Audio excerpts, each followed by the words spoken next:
This is Your World Extra, and like I said, today's conversation right about now, it's Thanksgiving, and I know most of you who are watching us this month thinking, "Hiya, Thanksgiving dinner." Okay, so this is a U.S. tradition and holiday, and we just want to see how and what are some of those things that we can borrow from the U.S.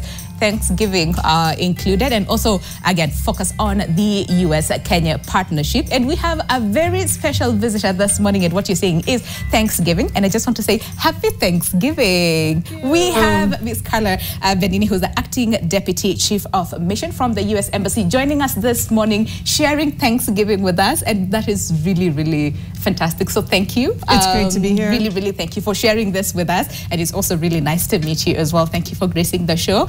That is Your World. And first things first, before we even talk about Thanksgiving and and the reason behind it and when it started and why the turkey, because I've always asked this question: why not chicken? It's a good question, right? Or why not beef? Why the turkey in itself, and then the different meals that accompany the turkey. First question. So you sort of like a relatively newbie, based on your own words, here in the country, but you've been in service, and that is in mission for what, over 20 years? Yes. You came to Kenya in August. I don't like to count. Right? But yeah. No, years and years of experience, Yes, which is absolutely fantastic given your role now. So 20 years, but then you came to Kenya in August. So how is the transition? How are you adjusting? Have you learned like new slangs, new words? I need to work on my slang, but I have 3 teenage boys, so they teach me every day. But I've been here since August 2023. Yeah. And it's been fantastic. You know, I think I've just had such a warm welcome from Kenyans. Yeah. It's such an incredibly beautiful country that's rich and diverse and exciting. Yes. So we've been having a blast. It's been really fun. Absolutely. Any slangs? Any words? Like mambo, sasa? Oh, sasa, yes. pole pole, yes. you know, asante sana, ukwaje, exactly. All right, and that's before. Of course, we look forward to seeing more and more of your work and what you do. Can we talk about Kenya-US, partnership in just a sec, and also the transition, to a new regime led by President-elect Donald Trump? What does this transition mean, for Kenya and the US? Well, I mean, I think it's always an exciting time when we change administrations. I think as somebody, myself as a foreign service officer and diplomat who's typically living abroad, we're very accustomed to transitions.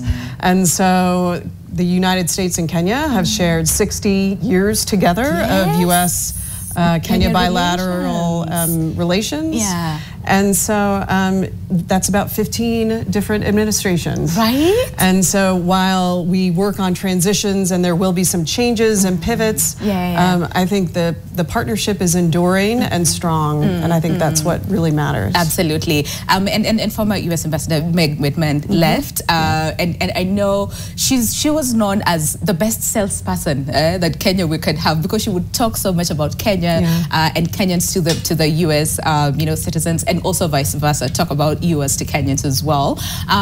So what mark would you say she left to you as an individual, because you worked very closely with her, and also when it comes to the Kenya-US partnership, what would you say, what mark did she leave? Yeah, I mean, I think she really inspired the entire mission to think differently about how we approach the US-Kenya partnership. Certainly she was incredibly passionate about selling Kenya, selling Africa to many Americans and American investors and companies who might not think of Africa first. And she shared her own personal experiences as a CEO. She was less likely to think of Africa, and now she's a completely changed woman. Right? And she's really even helped Kenyan government officials and businessmen and women also sell Kenya to the extent because there's just tremendous potential here. Absolutely. And there's a statement that you made, and I was just listening to this, and that I felt that was very profound, that you said 60 years, right, of this partnership. And you said the relationship that Kenya and the US has just goes beyond government to government, right? Would you care to just elaborate that a little bit more? Because it goes beyond just government to government, right? Absolutely. I mean, the relationship is enduring and strong because of Kenyans and Americans. It's founded on those people-to-people partnerships. There's a passion for the United States here in Kenya, and there's a passion for Kenya in the United States. The embassy sends over 300 Kenyans every year on professional and educational exchanges. There are more and more Americans who are coming here to learn about Kenyan culture, what you're doing on sustainability, climate, agriculture. And so I just think that learning about different cultures, especially when you're young, can have an incredible impact as you grow. I see that. And at the same time, speaking about this relationship, I know a lot of Kenyans would ask, so then with the new administration coming in next year, how are Kenyans then going to benefit from the same? I know there's a whole conversation about visa insurance and the delays that come with it, and a lot of people ask, why are we being rejected, or rejecting of the visa? What is it that you'd want Kenyans to know, and also how they will benefit, from the new administration coming in next year? Well, I think, again, as I said, the people-to-people ties is crucial, and what our consular section does is actually a real important part of that. The United States, we have a tremendous amount of people who want to visit the U.S., so that's really exciting. I think when the ambassador first arrived here in 2022, the wait time was 2 years because of COVID and other complications. But now it's down. At least a couple weeks ago, it was 2-month wait, and so we have really been working tremendously hard to get that wait time down, because we want people to travel. We want people to visit the United States, either to visit family or conduct business, visit friends, go to school. So that's really important. And even immigrant visas, we've doubled the number of immigrant visas that have been processed this year, which is also really exciting.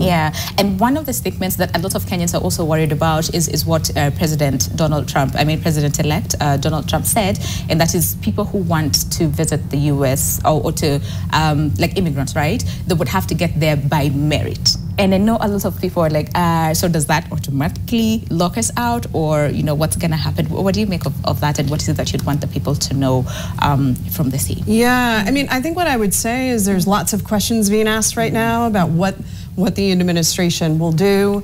But like I said, we have a 60-year partnership over 15 different presidential administrations. It's hard for me to predict. I do not have a crystal ball. I wish I did. But I would say that the partnership will continue to endure and strengthen across so many sectors. We work together on health, on security, on agriculture, investments, economic growth. And so I have no doubt that that will all continue. Absolutely. And also one of the things is the creative economy as well, and especially for the young people who are watching us this morning, how will they sort of like benefit from this Kenya-US partnership? Yeah, absolutely. I mean, we feel very strongly, and certainly Ambassador Whitman feels this way as well, that the creative economy has tremendous potential here in Kenya. I think we see that in film, we see it in music, we see it in fashion, and so we're working really hard at the mission to be talking to executives, young people interested in joining the creative economy, talking to government officials about how do we build the sector and create an ecosystem that allows people to do and earn money from their passion and creativity. And earn good money. Yeah, absolutely. Right? No, it's important. Creativity.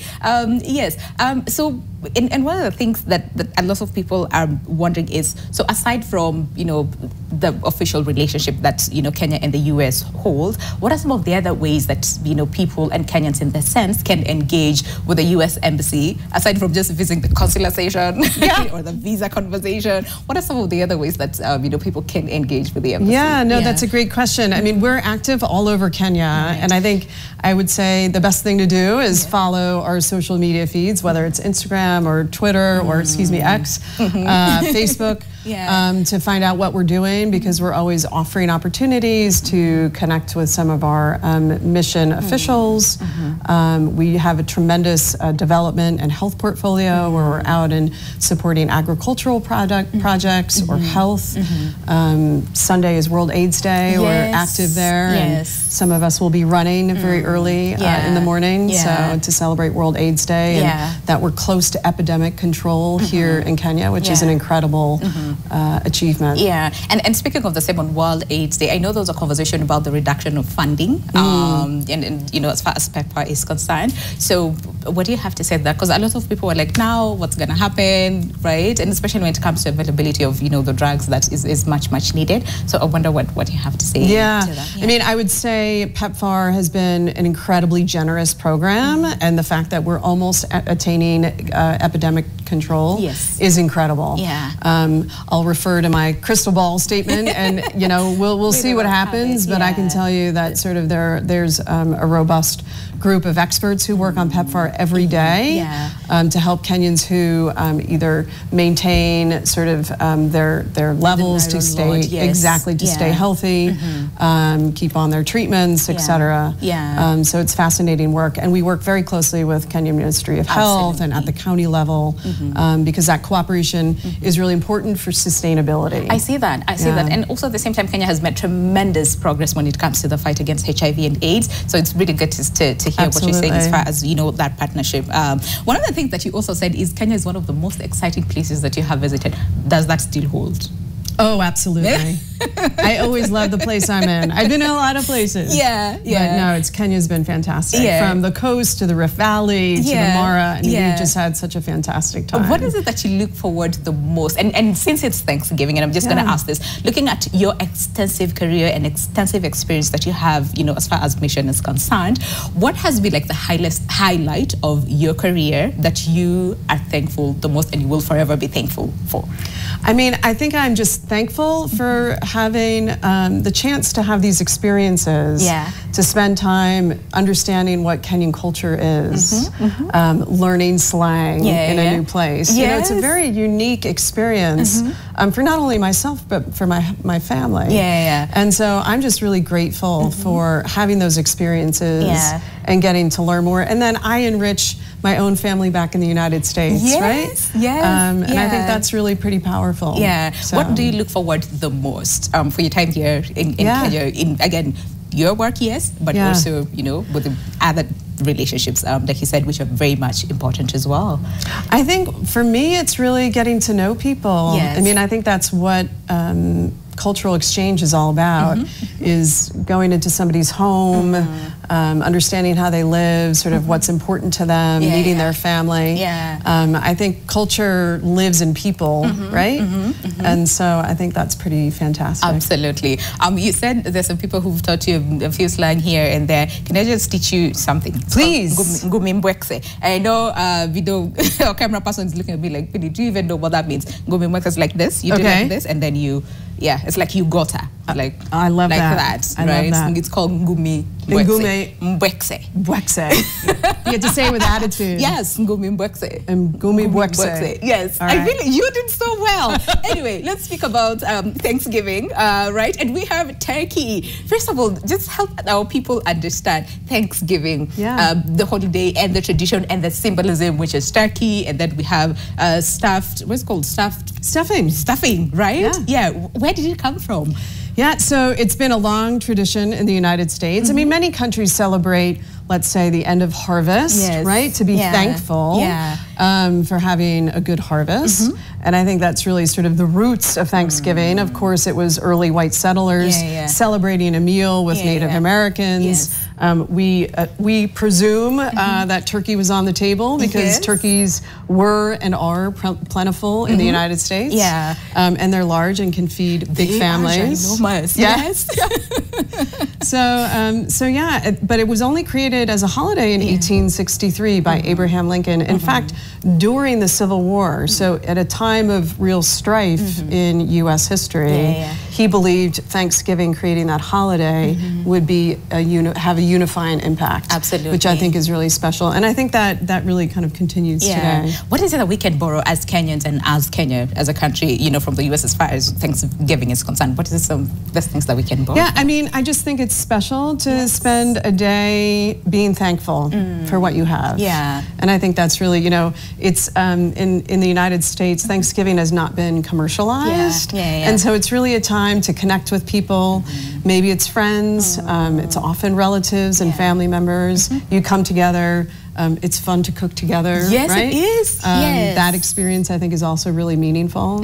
So, and I think what's interesting about Thanksgiving in the States, you could survey maybe 100 houses, and while you might have similar plates, the recipes would all be a little bit different. Yeah. I see. So I grew up in northern New Jersey, and we used to celebrate Thanksgiving. My relatives, I have Italian descent. My grandparents are from Italy and the Netherlands, and so we'd actually incorporate pasta into our Thanksgiving meal, and so that's quite unique, you know. But yeah, you could just walk into many different people's homes and you might find something from. My husband has roots in the West Indies, and his mom makes a stuffing made of potatoes and cardamom, which is also very unusual, but that's what she's been doing for many years. Many years. So you can do whatever, add whatever you want, but at the end of the day, it's the essence of the day. It's kind of your, personal statement a little bit, which I think is nice.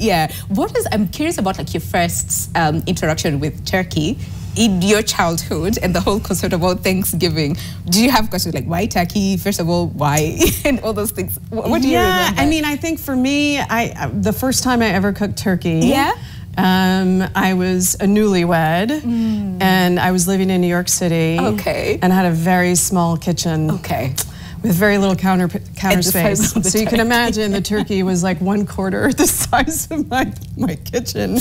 And so one of my more memorable Thanksgivings is welcoming my parents to my very small apartment, but having an amazing meal and lots of fun and cooking together. It's the thought that mattered. That's the size of the kitchen, right? That's right.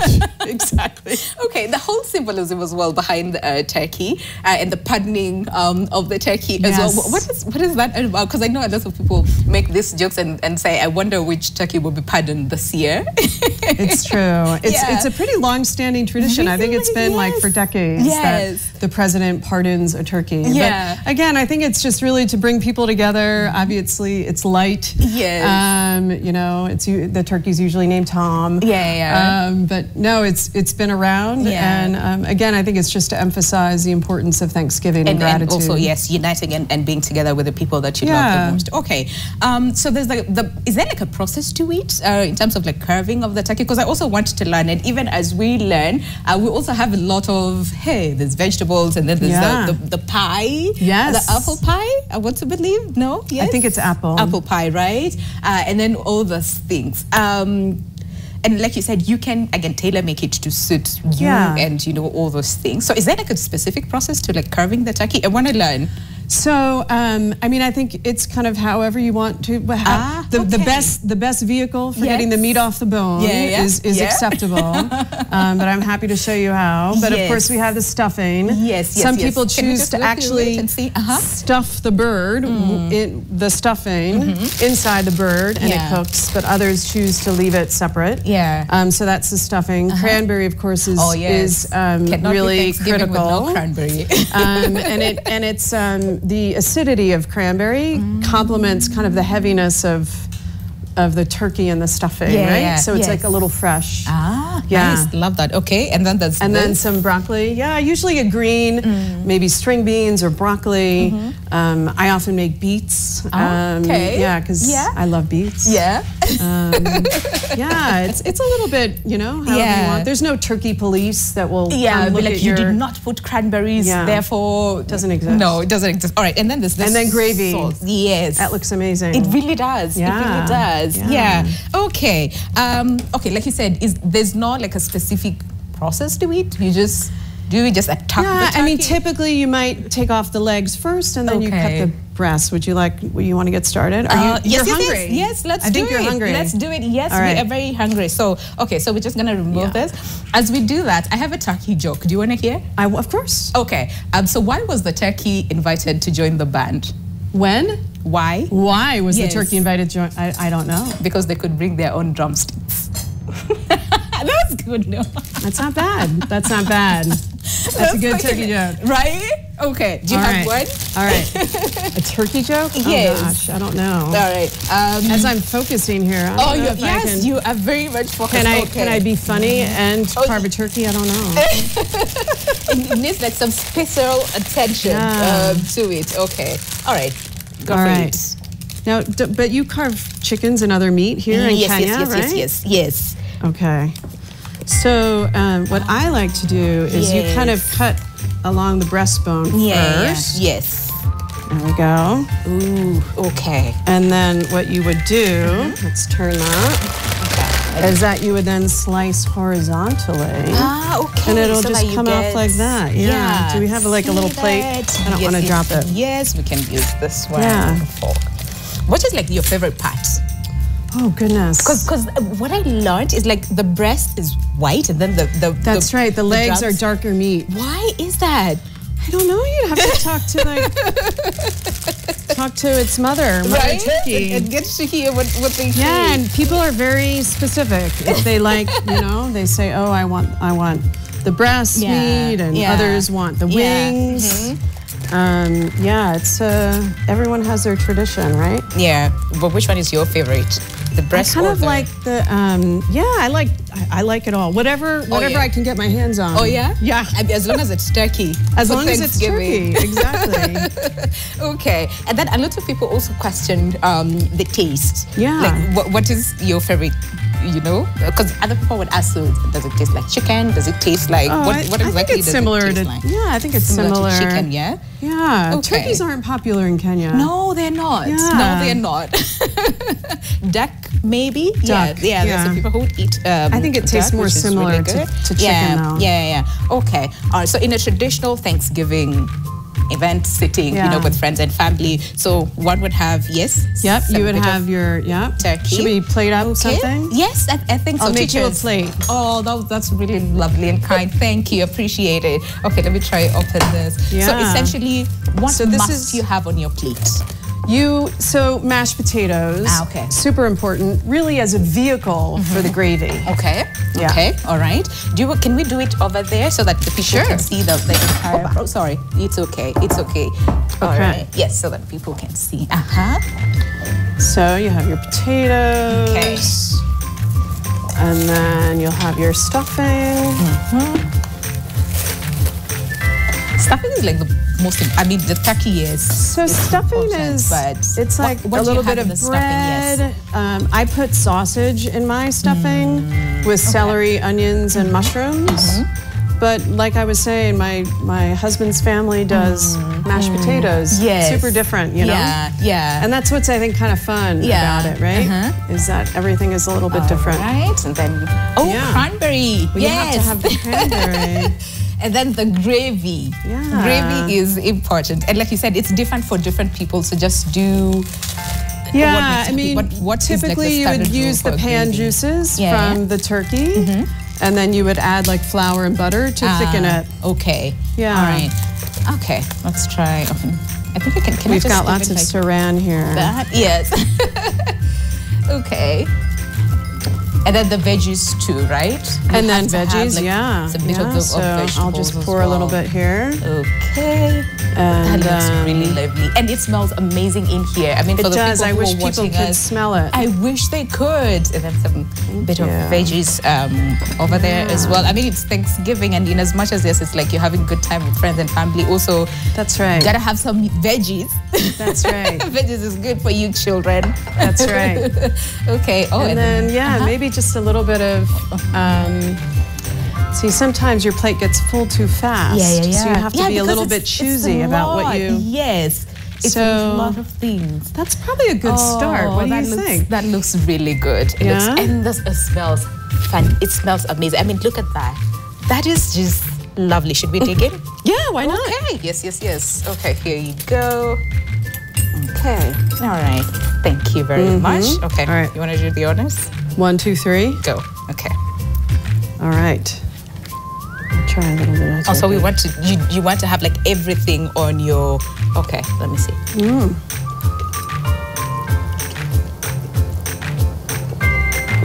What do you think? I usually do like this little dance. The turkey dance? Yeah. Yeah, it's good. Very nice. Oh, this is good. The gravy. Did you get the gravy? All right, let me try the stuffing. Okay. Oh, this is really good.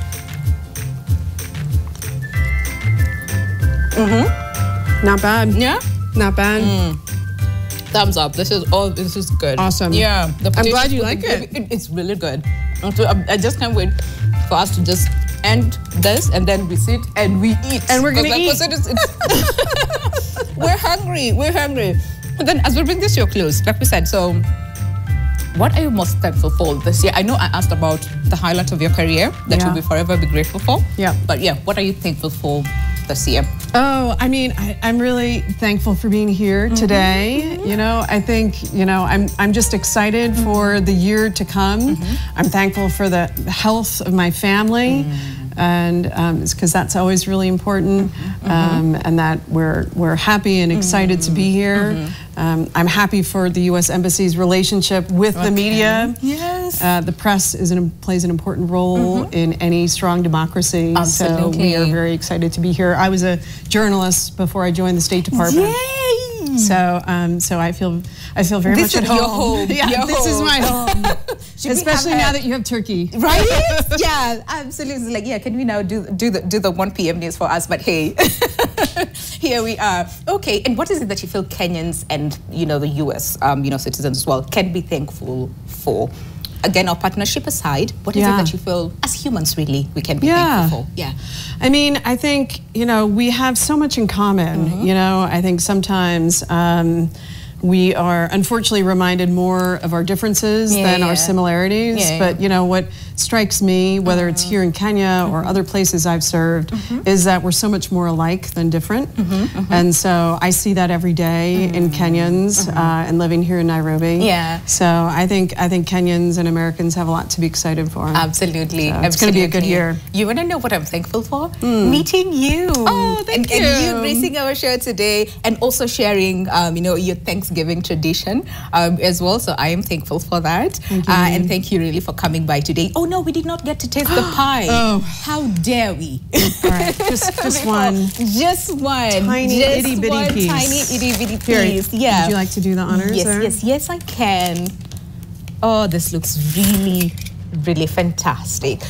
So as we've finished then, what is it that you'd like to tell the people who are watching us this morning as far as Thanksgiving is concerned, but also what to look out for in terms of our strengthening our partnership with Kenya and the US? Let me just give that. I mean, I think, you know, one of the things that I'm always fascinated by is how much Kenyans know about the United States. Yes. I love this fascination about Thanksgiving, and I do think it's a great holiday to emulate. Maybe you should start a tradition in your own family. Absolutely, absolutely. Why not? We focus mostly on Christmas, and that is when most family members would gather together, share a meal, and also express, you know, how they feel for each other. But this is good, you know, separate the two. Thanksgiving to remind ourselves what we're thankful for, and then Christmas just focus on just being present with one another. I like it. I really like that. All right, shall we dig in? Yeah, please. Okay, let's do it. Oh, thank you very much. Okay, there we go. All right. So this looks like actually like a pumpkin something. Ah, okay. A pumpkin cheesecake. That is not bad. Oh, that's really good. That is really. This is really good. Yeah. Yeah, that's always the challenge with Thanksgiving is to save room for dessert. It's not easy. There's a lot to indulge, and then there's you need to leave room for. You have to sort of like remind yourself. That's right. To leave room for dessert. Yes. Oh my days. Another amusing tradition in the U.S. is that there are turkey trots. There's like 5K runs that people will do in the morning to sort of, you know, exercise a little bit to sort of empty their stomachs. Okay. Oh yeah. Yeah, so it's really not about exercise. It's just about the more room.